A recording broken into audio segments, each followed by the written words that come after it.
पिंडदान का अधिकारी कौन? विक्रोलक नामक नगर में सूर्यप्रभ नाम का राजा राज करता था। उसके कोई संतान न थी। उसी समय में एक दूसरी नगरी में धनपाल नाम का एक साहूकार रहता था। उसकी स्त्री का नाम हिरण्यवती था और उसके धनवती नाम की एक पुत्री थी। जब धनवती बड़ी हुई तो धनपाल मर गया और उसके नाते रिश्तेदारों ने उसका धन ले लिया। हिरण्यवती अपनी लड़की को लेकर रात के समय नगर छोड़कर चल दी। रास्ते में उसे एक चोर सूली पर लटकता हुआ मिला। वह मरा नहीं था। उसने हिरण्यवती को देखकर अपना परिचय दिया और कहा, मैं तुम्हें 1000 अशर्फियां दूंगा। तुम अपनी लड़की का ब्याह मेरे साथ कर दो। हिरण्यवती ने कहा, तुम तो मरने वाले हो। चोर बोला, मेरे कोई पुत्र नहीं है और निपुते की परलोक में सद्गति नहीं होती। अगर मेरी आज्ञा से और किसी से भी इसके पुत्र पैदा हो जाएगा तो मुझे सद्गति मिल जाएगी। हिरण्यवती ने लोभ के वश होकर उसकी बात मान ली और धनवती का ब्याह उसके साथ कर दिया।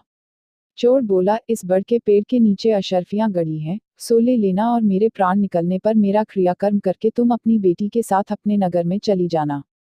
इतना कहकर चोर मर गया। हिरण्यवती ने जमीन खोदकर अशर्फियां निकाली, चोर का क्रियाकर्म किया और अपने नगर में लौट आई। उसी नगर में वसुदत्त नाम का एक गुरु था, जिसके मनस्वामी नाम का शिष्य था। वह शिष्य एक वेश्या से प्रेम करता था। वेश्या उससे 500 अशर्फियां मांगती थी। वह कहाँ से लाकर देता? संयोग से धनवती ने मनस्वामी को देखा और वह उसे चाहने लगी। उसने अपनी दासी को उसके पास भेजा। मनस्वामी ने कहा कि मुझे 500 अशर्फियां मिल जाएं तो मैं एक रात धनवती के साथ रह सकता हूँ।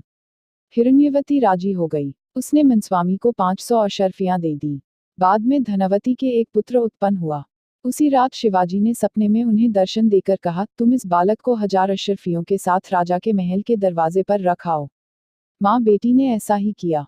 उधर शिवाजी ने राजा को सपने में दर्शन देकर कहा, तुम्हारे द्वार पर किसी ने धन के साथ लड़का रख दिया है, उसे ग्रहण करो। राजा ने अपने नौकरों को भेजकर बालक और अशर्फियों को मंगा लिया। बालक का नाम उसने चंद्रप्रभ रखा।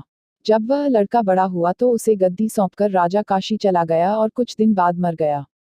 पिता के ऋण से उऋण होने के लिए चंद्रप्रभ तीर्थ करने निकला। जब वह घूमते हुए गयाकूप पहुंचा और पिंडदान किया तो उसमें से 3 हाथ एक साथ निकले। चंद्रप्रभ ने चकित होकर ब्राह्मणों से पूछा कि किसको पिंड दूं। उन्होंने कहा, लोहे की कील वाला चोर का हाथ है, पवित्री वाला ब्राह्मण का है और अंगूठी वाला राजा का। आप तय करो कि किसको देना है। इतना कहकर बेताल बोला, राजन तुम बताओ कि उसे किसको पिंड देना चाहिए।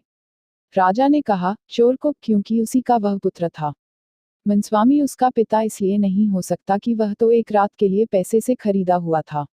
राजा भी उसका पिता नहीं हो सकता क्योंकि उसे बालक को पालने के लिए धन मिल गया था। इसलिए चोर ही पिंड का अधिकारी है। इतना सुनकर बेताल फिर पेड़ पर जा लटका और राजा को वहां जाकर उसे लाना पड़ा। रास्ते में फिर उसने एक कहानी सुनाई।